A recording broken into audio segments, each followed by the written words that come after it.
দর্শক মণ্ডলী, খুশি খবর হচ্ছে গত বছর আমি আপনাদেরকে দেখাইছিলাম যে এই গাইবান্ধা জেলার পলাশবাড়ী উপজেলায় শিশিদহ যে বাঁধটা রয়েছে এই বাঁধে নির্বিচারে গাছ কাটার ফলে বাঁধের ভঙ্গুরতা অনেক বাড়িয়ে গিয়েছিল।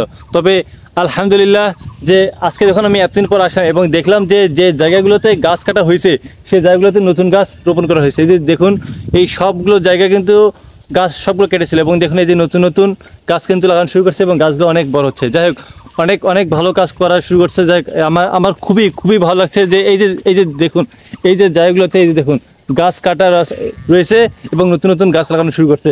তো এইভাবে আমরা সবাই এগিয়ে আসুন।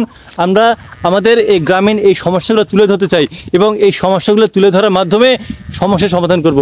আমরা যদি চাই আমাদের দেশটাকে নিমেষেই আমরা এক বছরের মধ্যে আমরা অনেক অনেক চেঞ্জ করতে পারবো যদি আমরা সবাই একে অপরকে সাহায্য করি।